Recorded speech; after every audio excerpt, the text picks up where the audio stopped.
বন্ধুরা, welcome to Mahua বিশ্বাস blog. আশা করি তোমরা সবাই ভালো আছো, আমিও ভালো আছি। এই কাজটা সেরে চান পুজো দিয়েছি, এখনও বাটা নামাইনি। আর এখন যাব রান্নার দিকে ভাত বসিয়ে দিয়েছি। আর এদিকে ছোলার ডাল করবো, দেখে ছোলার ডাল সিদ্ধ বসিয়ে দিয়ে এসেছি প্রেশারে। আর এদিকে হচ্ছে তোমার চাটা পাতা দিয়ে ঢাকা দিয়ে এসেছি। তা চলো, দেখো পুজো দিয়েছি। আর এই দেখো ধুনোও দিই আজকে, যেহেতু একটু মঙ্গলবার, ধুনো দিলে ভালো লাগে, গন্ধটা শনি মঙ্গলবার করে দেওয়া হয়। আর এদিকে রান্নার দিকে চলে গেছি, দিয়েছি প্রেশার কুকারে ডাল সিদ্ধ বসিয়ে দিয়েছি। আর চাটা পাতা তাড়াহুড়াই যে বেগুন পোড়াচ্ছে। আর এই যে টমেটো পোড়া, লঙ্কা পোড়া, আর এইদিকেও বেগুন পোড়া সব করে করে রেখেছি। আর এই দেখো রসুন পুড়িয়েছি। আর পেঁয়াজ ধনেপাতা দিয়ে মাখলে যা লাগে না, দারুণ লাগে খেতে। আর ভাত উপর দিয়ে দিয়েছি। আজকে করব মেথির শাক আমার ঘরের জন্য। এই যে মেথির শাকে বেগুন দিয়ে করব। আর ছোলার ডাল হবে। আর লঙ্কার ঝাল বেরিয়ে গেছে। এদিকে আটা ময়দা মাখা হচ্ছে। আর এদিকে ছোলার ডালটা বেটে নেবো, বড়া করবো।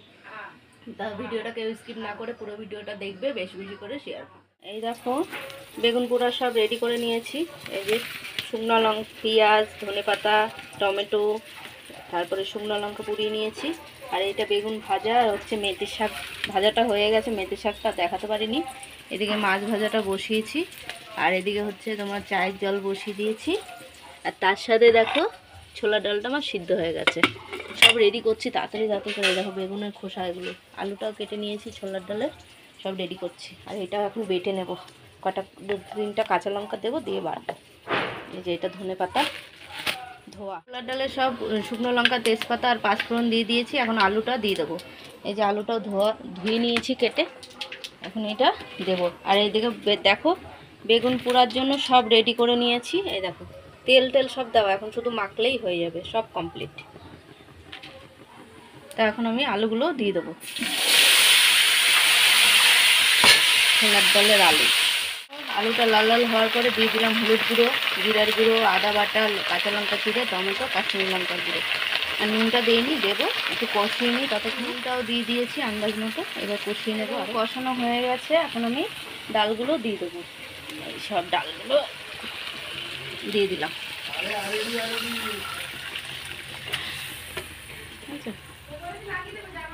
হয়ে গেল ডালগুলো দেওয়া। ছোলার ডালটা এখনও ফুটছে, হয়নি, হবে।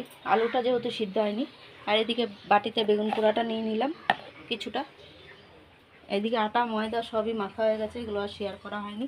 তখন দাদাভাই খেতে বসে পড়েছে, ডাল আর বেগুন ভাজা দিয়ে খাচ্ছে। কী দিয়ে খাচ্ছ? ডাল বেগুন ভাজা আর একটুখানি চাটনি নিয়েছি, বেগুন পোড়া। এই যে বেগুন পোড়া ছেলেও খাচ্ছে।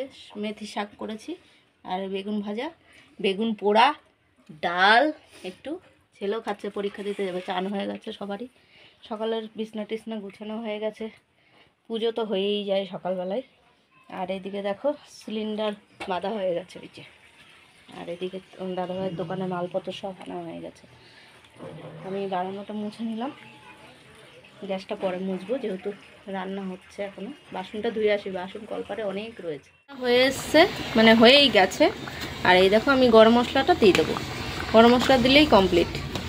ছোলার ডাল আজকে দোকানের জন্য, যেহেতু রুটি থেকে বেশি চলে লুচি দিয়ে ছোলার ডাল হয়ে গেছে।